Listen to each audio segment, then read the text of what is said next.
Today on Gamer's Couch. Dark Tales. Woo! A yo, a ho, and a ho ho ho. Or something. Hi there. Yeah, it's Christmas time. That is way irritating with the endless. Don't look at the screen. Look at the camera. I'm looking at Lens. the camera. It is irritating. Well, that's that. So, welcome to the first Christmas edition of the Gamer's Couch. Until Christmas, for the 4 Advent Sundays, you have to endure the antlers and the Santa Claus hat. And I have something very special, not only for you, but also for him on those for December, or now last November Day episode, which is the Advent calendar. My husband was very, very lovely this year and behaved most of the time. So he's entitled to an Advent calendar, which is behind us. This is not only props, but every week he can open one at the end of the vlog. Yeah. Ducky not visible. At the end of the vlog. He's not part of the calendar. No, he's not. He's the manager of the calendar. He makes sure that you don't peek. True enough. Yeah. So, stay tuned or stay with us until the end of the video when he opens his first Advent present. We'll find out. Yeah. And with that, let's get started to talk about our today's game, which fits to the month of stories and fairy tales like people with red. Well, Christmas? Let's go on with the thing. Today we talk about Dark Tales, which... Oh, because of the Muppets? Actually, thinking about this, maybe for the season of love and caring and giving, maybe Dark Tales wasn't that good of a fit. But it's about fairy tales, and it is about making other people lose the game while you run away with all the victory points, which is... So you're Scrooge. So I think this is a very, very Christmassy themed... Maybe not. Maybe not. We'll see. Well, let's start with rules and gameplay before we go, as usual, into the likes and dislikes and all the funny stories and stuff, and opening the gift. Now, I'm going to be silent and look into the camera nicely. Dark Tales is a card game. So professional! For 2 to 4 players, and it is played competitively, so we're playing against each other. It is recommended for 14 years and older, although I think you might be able to play it with someone who's a little bit younger, but there's some reading required to play this game and to use the cards that you're getting to your most effect. There's a whole bunch of different cards in here. Most can be categorized into different types of cards in terms of what the symbol down here says. So you have this blue guy, which means he's a man, a male. Then you have the rose pinkish one, which is a woman, or the green dragon heady one, which is a villain. And these might be referenced in the cards that you can play. Other notable things are, for example, places, which are yellow. So the interesting thing about this game is you start fairly simple with a bunch of cards in hands, and your turn is always you draw a card and you play a card, which fairly simple. Sounds familiar from other games, but you have way more than just one card in your hand. Typically you have 7 or more, depending. Some cards give you more cards. You have a selection in your hand that you can play. Now, depending on what card you're playing, you either put it on the discard pile if it's a one-shot card, and those are indicated by having this tiny symbol down here that looks like a stack of cards, or you could place it in front of yourself, like a permanent status card that lies in front of yourself. And why that is, we come to that a little bit later. Or the place most cards go is the center. So you have you can imagine like a row of cards in the center of every player, and whenever a card says put it in center, you just put it there and it stays there. That is especially true for things like places. So essentially you start by introducing characters and places to the story that happens to go on in the center line. And also have some characters. I don't think places go in front of yourself. No. So it's mostly, I think villains and characters are the only ones that go in front of yourself. Yeah. Now each card specifically tells you what it's about.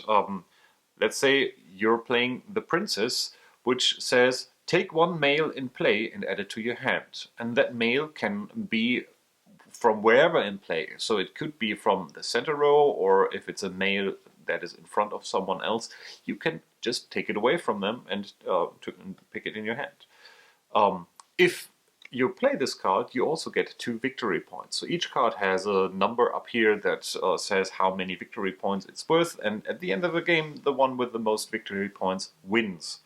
Other cards, like let's say this ogre, this bad guy, you play it in front of yourself, and it says take one place and one female in play and then add them to your hand, and there's also 2 victory points worth. Then you might have something like the Dark Lord, which is also a villain card and gets discarded afterwards. He has a question mark for points because his text says score 2 victory points for each villain in play, then discard 1 place in play. So if you played the ogre on your first turn and then the Dark Lord later, you would get 2 points for the ogre for being a villain in play. And since you played the Dark Lord, he itself is also worth 2 points. So you can sort of play combos out of different cards. If someone else has the ogre in front of them, that counts as well as ogre in play. So you accumulate more points with that. Then there's cards like the Hidden Cave, that is a place, goes into the center row and is worth 2 points, and the text says take 1 magic wand or 1 gold coin from the supply. So there are different kinds of resources available: gold coins, swords, armor, or magic wands. Now what they do depends on how you set up the game. You start by with the setup with choosing 1 A card and 1 B card, which sort of gives you the story part. The A card says what can happen during the game, and the B card always says what happens at the end of the game. And these 2 cards essentially tell you what these special tokens are worth or how you can use them. Let's say during the game, if you're playing with this particular card, it says if discard 1 magic wand in play to draw 1 extra card this turn. So you can sort of pay to draw an extra card by having a magic wand. Or you can pay discard a sword and any 1 villain in play to get a gold coin and a victory point.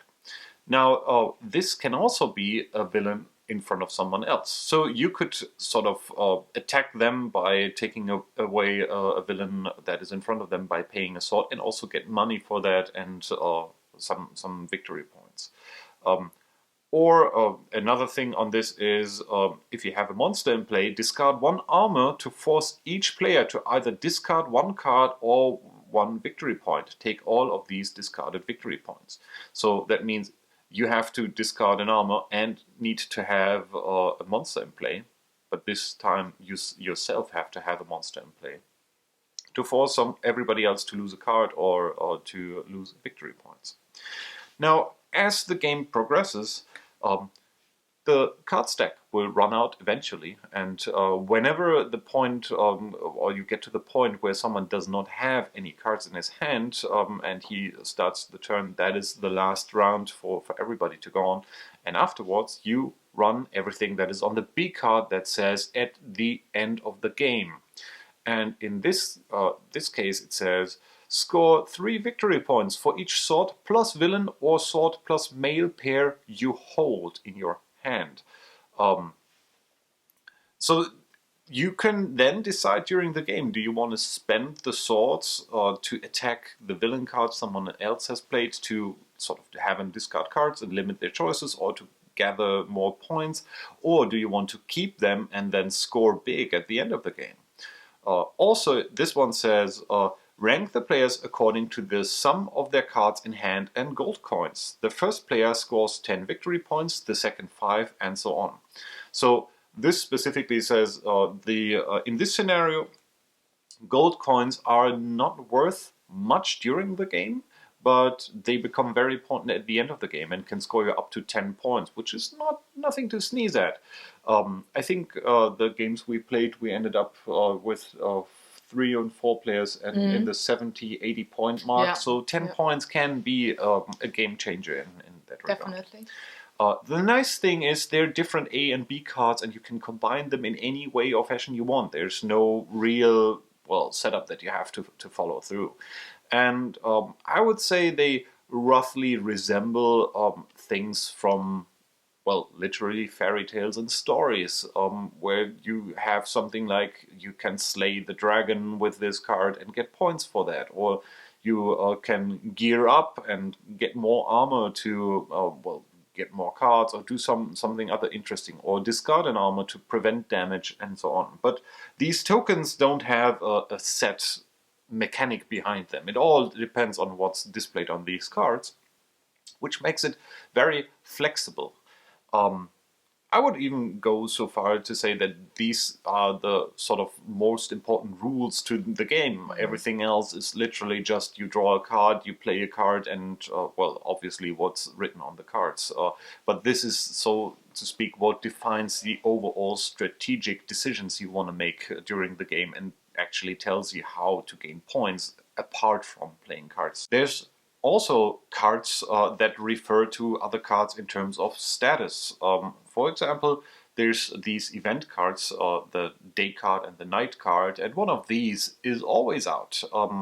If you play a day card, it replaces all the night cards in play and makes them go away because, surprise, it's a day. If you play another day card, that just leaves the day card in play. If you play the night card, all the day cards go out, and so on. These cards, apart from being worth points themselves, do little to do some interesting in the gameplay itself. But there are some cards in here that say whenever it is day, or like this old dude, old sage. Old sage has, if it's day, score 2 victory points at the end of your turn, and you would play him to have him in front of yourself. Someone else could play a princess to snag him away from you, preventing you to get points, and maybe play it to get points themselves. Or someone may play the knight card, and suddenly this dude is just an old sage and dead weight because he's not generating points anymore, because he is only generating points during the day. Or other cards like the king scores more when it's day, I guess. No, when it's night, right? So there's 2 cards that are very similar. One is called the King's Wisdom. The King's Wisdom looks like this, and this one says, draw 1 card. If it's day, score 2 victory points for each place in play. If it's night, score 1 victory point for each place in play. So the King's Wisdom is way more powerful played during the day. Unless you have the King's Nonsense, which is essentially the same card, but the point values are the other way around. So this one only gives you one victory point per place during the day, but 2 during the night. And so the game goes on with every player influencing the board setup or the board conditions by either changing the time of day, bringing in more villains, or taking away cards. You, especially with cards like these, you're constantly agonizing about, do I want to keep this for one more turn? I might have a place in hand that I could play out this turn and maybe score more points next turn. Or is someone in there who has the cursed dragon, which I'm trying to find really fast. There it is. Someone going to place the dragon that says discard one place and one mail in place, score 2 victory points for each card discarded, which sort of screws up your points again. And there's even cards that generate way more points by having more of them out, like the merchant that says draw 2 cards, which is pretty powerful. So you will want to play this early on while there's still cards in the deck to draw, because if there are no cards anymore, you just don't get any cards anymore. But he also says to score 2 victory points for each merchant in play. So do you want to wait for someone else to play merchant? And everybody else is probably thinking the same thing.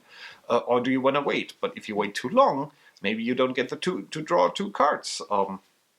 So it's a fairly simple game in terms of how to play it, as long as you are able to read the card and try to make the best out of what's possible to you, and read what the A and B conditions for the game you're currently playing is. I think it's very, very simple to grasp and grok what's going on. It took us, without going too deep into that, but it took us, I think the first play was enough to get us fairly well suited with the game and how it works. Yeah. So it's certainly not too difficult to grasp. There's also already an expansion out, a shiny expansion. Because it's Snow White. As you can see, let me show you all the rest of the living room by having it glare in your face. So the Snow White expansion essentially is just more cards, and adds some more setting cards, and actually adds the possibility to have a 3rd card in play that defines what you can do with special abilities. It's more Dark Tales with more more things to interact. Sorry. And that is Dark Tales. Ooh. Or DuckTales. Yeah. Well, how did you like the game? So we picked this up during Essen, and I mistook that with some of the other games that are available that somehow take the Grimm's fairy tales as a source of inspiration to do stuff with it. It has a very I don't want to say manga-esque style, but it is a highly stylized visuals. And if you're easily offended by boobs and ass. Yeah, the princess being not so very clothed, but there's no real sexual thing going on. It's just very artsy. Mm-hmm. I would say manga-esque might be the best description for that. I think, if you look at Snow White, apart from that, we stumbled across that, played it by chance, and this sort of has been so far my surprise game that I really like from Essen.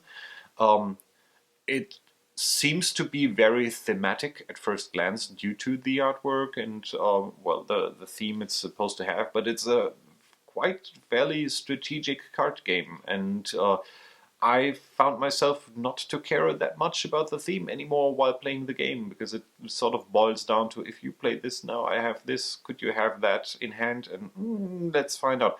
And that is, so to speak, also the, I'd say, negative part about this. If I would be someone who's putting way more emphasis on wanting to play a thematic game, this might be a little bit deceiving, because it is after all way more about the gameplay. I mean, yeah, sure, you can enjoy the artwork and the way it looks like, but you will never get the feeling of, and the prince is now slaying the dragon to rescue the princess.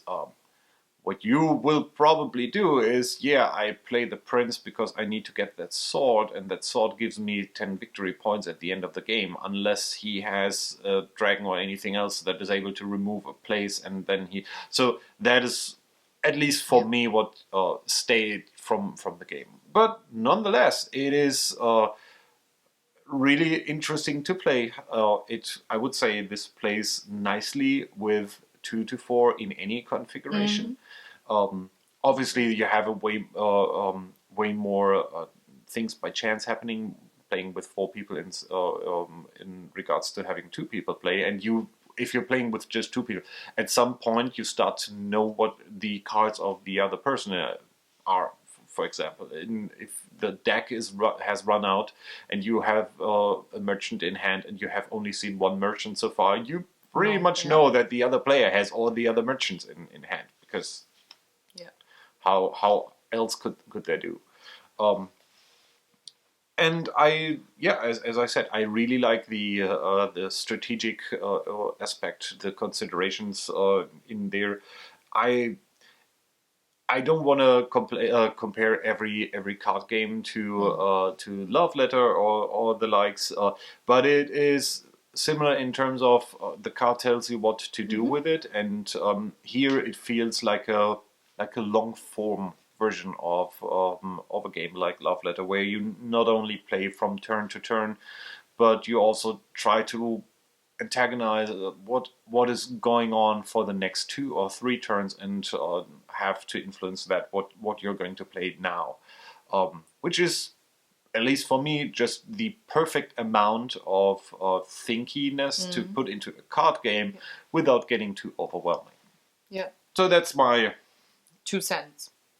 Yeah, that might be more like 20. Yeah, that was a little bit more change than 2 cents. But what did you think about it? Well, I actually have to be very proud of myself because I found the game at the fair. I really was intrigued by the artwork at the booth. So I saw this big wallpaper of Snow White, and I was like, I haven't seen anything about that game. What's going on there? I didn't see reviews or anything beforehand where I'd say, okay, this is coming out at Essen. And I was just intrigued, and we were so lucky to sit down and just try this game. And though it was very loud at that particular area in the hall, it was simple and nice and easy to learn that game. So the girl showing it to us could really explain it in like 2 sentences, and we were ready to go. And I really like that about a game, when it's so easy to teach that even in a loud and stressful environment you can get into the game super quickly and just enjoy and play. So that's why we picked it up. It's in my dinner category, so these are dinner games. It's short but way more thinky, as he already said, like Love Letter or Lost Legacy. This feels like the extended or prolonged version of these kinds of games, and I like it for that, because I don't want another game just with another theme that feels exactly like Love Letter or Lost Legacy. We have 2 of those games. We don't need a third, just with some fairy tale stories on it as a theme. But we needed something longer, something way more thinky and strategic, and also the victory points during the game are hidden. They're not visible, so you have to count how far is the other one ahead. Do I play it here? So it's way more. Sometimes you have to play like in intrigue or something that it's like, am I the good queen? Am I the bad queen? What am I gonna do? How am I gonna get ahead? Am I ahead? Am I... So this is all going on in your mind while you play just this one simple card. But it is very enjoyable. And when you win the game, it's I like winning at this game more than winning at Lost Legacy. It's just the feeling is when I'm like, yeah, I got it. But so. I guess you would agree that you would typically play 1 or 2 rounds of Dark Tales. Yeah, and then you're good. And then you're done. And with Love Letter or Lost Legacy, you would play 3 to 5 games as a round. So it takes longer. It takes longer. It's way more thinky. It says 30 minutes. I think that is a fairly fair assessment. So what I also like about the game is that the way it plays does not change from 2 to 4 players. There, as he said, there is maybe more a surprise element at the table when you play with 3 or 4 players, but it's just as thinky and strategic when you play with 4. There's not a lot of chance going on or luck-based things at the table. The only thing that is more like a surprise is the way or the losing and winning conditions by drawing A and B as a card, and that's more like the surprise factor, but that is at the beginning of the game. It's not during the game. I also agree that I lost track of the fairy tale stories by game 2, but I don't mind. The cards are still pretty to look at, and I don't need to have the fairy tale to have a good game and to enjoy it. But I'm more that type of player that is looking at the gameplay and enjoying that way more than any theme. Unless it's a role-playing game. There, of course, comes with a name. The characters and the stories are way more important than any gameplay. Yeah. So, yeah. For me, it was just if a game is showing you that right up in your face, so to speak, saying, hey, this is a game about tales, and specifically dark tales, and cool artwork, and so you might expect something else. I was really surprised to find a game in here that has so many interwoven mechanics and things that can influence each other. As I said, if you're looking at a card like this, so it depends not only on what the card itself does. The card itself introduces which type it is. Then you have other cards that refer to that type. Then it also depends on where you place the card in regards to other cards. What's going on. So there's so many attributes to a card. If I played a game like this, I was kind of expecting, here's some cool artwork. Maybe few to no text on the card at all. I was almost thinking about like some storytelling game, like maybe Dixit or something similar to that, where you try to tell a story with these cards. And well, that being said, obviously only going from the front cover, and you shouldn't judge the game from the front cover. But that was sort of the idea I had going in, and then it's like, you can do this. Wait, this is really interesting. This is really fun. I really enjoy doing all the thinky stuff. Also, just to add in terms of complexity, the rules, as I literally tried to tell you, are not too complicated. And reading up on them, this is the entirety of the manual, and it is really simple.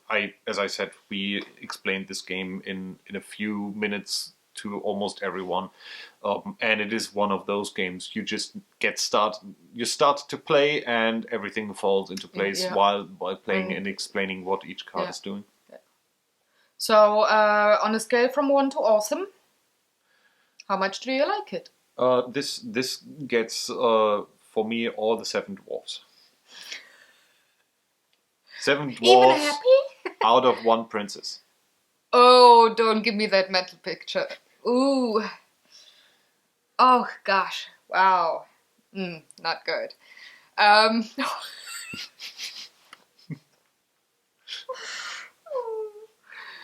So, now that the moment is over. How would you rate the game? It's a solid 9 out of 10. because I'm not giving the last point because it loses the tails. Mm-hmm. The thing that draws you in is gone after 2 games, but it's, like I said, it's a lovely, lovely game. It has so many surprising elements going on that it doesn't actually need the theme, but I got into the game and wanting to try it because of the cover and because of the theme that was going on. So that's the only tiny bit that I said, oh, that it's a pity. I know the game is just great and has enough to have an enjoyable period of time and just play a lovely, lovely, lovely game, but it's just that one thing where I said, "Oh, no." I could very easily imagine having a different theme on that. It could be superheroes, it could be science fiction, and it would work just as well. And but to its credit, it would be as enjoyable as it is in this regard. I mean, obviously, if you have cards in hand, you want to have nice artwork on the cards, and the artwork is nice. It's just there's I think there is a disconnect between the gameplay and the theme, not in terms that it contradicts itself, but there could be a little bit more tie-in to that. And I think, although these come with a little fluff text on the bottom and say something, I think if you have some scenario cards that make the gameplay interaction between the cards a little bit more taily meaningful, you might actually solve that and make this more interesting. So it'll be nice to see if there's more expansions coming out, if that is going that way. Or then again, this should be very easy to create crossover cards into other things. I mean, everybody wants to see, let's say, Terminator face off with... I'd love it. I would play it right away. You know me. Terminator versus the Dragon. Yeah. So, how about we pause the video, make ourselves a new coffee, and then we go into the advent? Or do you have any other things you want to add to the game review thing? No, but funny stories. Oh yeah. Well, there's it's just enjoyable time that I remember. Yeah, did anything happen? Yeah, I just want to use this section to call out: never play this game on your first turn with a game designer. Yeah. Not necessarily a game designer of this game, but it is annoying. They win all the time. All the time. I'm so sorry, You know Bruce. who I'm talking about. You who is watching and now feels that it is you. It was, wow, we were like... No presents for you this year because the bell says we so. had like 40 points or something first round, and he was at 100 something. It was like, what? I think, yeah, but the mechanics, that's so simple. Oh, that he... Lovely. I just remember. Angry claws. Yeah. Whiny claws.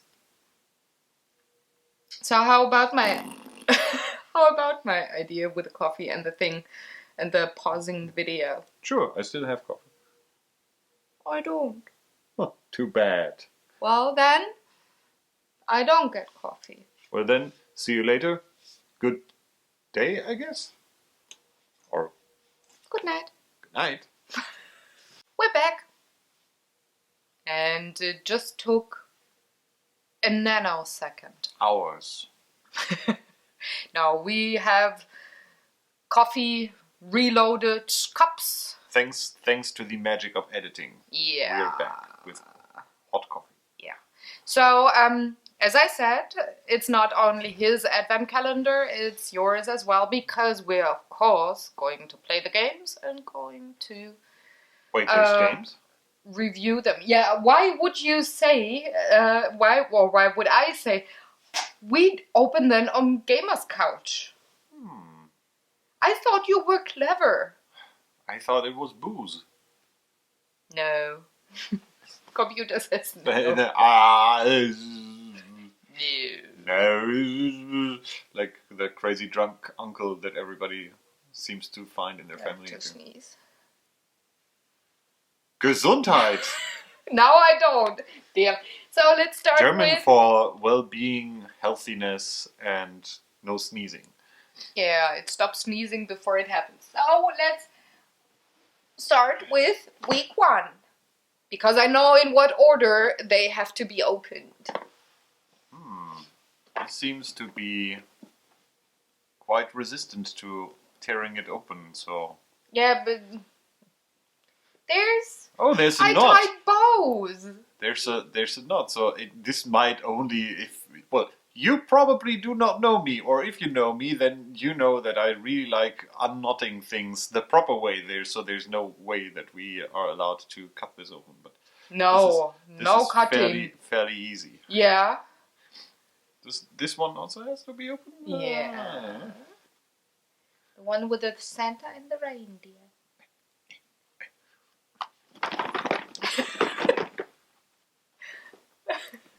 And while he's doing that and looking so funny, he reminds me of the Muppets, which is the perfect segue to what we are doing on the first Advent Sunday. We watch the Muppets Christmas Carol every year, and that's what we are going to do once this video is up on the YouTube. Oh, you opened it! Great, so what's in there? I know what's in there.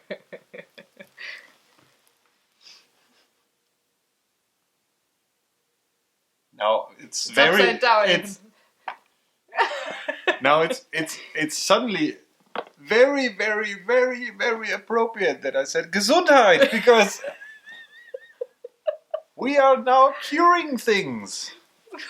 You are a curator. I'm surprised that you were able to get this. Yeah. This sold out at Essen, and we saw this game. Well, someone we knew got it, and they played it, and we said, "Hey, this is actually looking nice. It's a really fun-looking dice game." And then we went there to buy it, and they said, "Ha! You're 2 days too late, sucker." That's a very nice gift. Now we have more dice we can throw at each other. I only throw them at you. You are not allowed to throw them back. So this is a cooperative. Yeah, I throw them so... if you play shitty and we lose. Oh.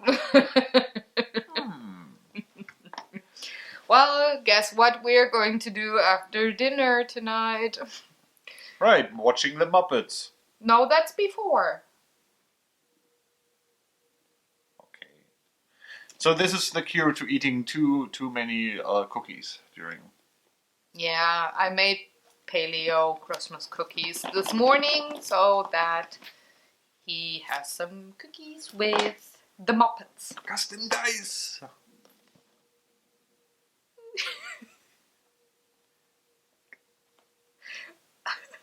Oh, you're still there. I'm sorry. Yeah.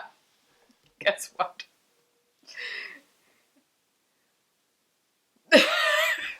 So that was the first one. It seems that there's nothing else in... No, it's just one thing every week. So, next year we're going to have the cure on the Gamer's Couch. The game. The cure. Also, this makes it very efficient.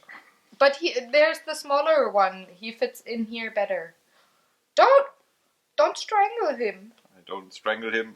He will now have his own...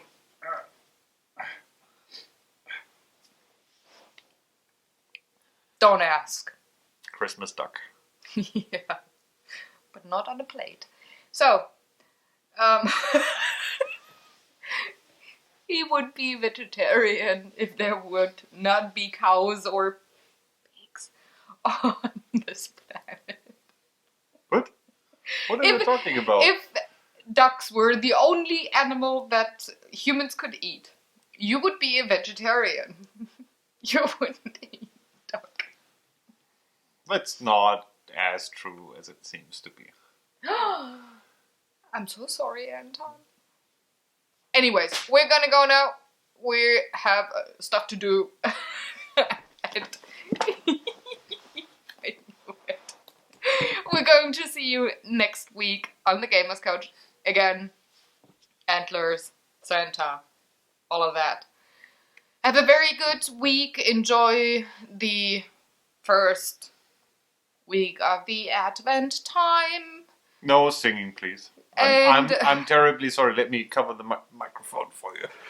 It was nice. See you later. If she starts to sing, I'm just concerned about your general health, and there's actually something true about this. Shut up! No singing. Oh God! Oh no! I have the cure. You are the curator. Anyways, thank you very much for watching. If you have any questions, anything you want to throw at us, comment section below. Not the dice of the cure, please. And I knew it. And have a very good one. We're going to see you next Sunday. Like, share, subscribe if you feel like it. Goodbye. It's highly appreciated. Bye-bye.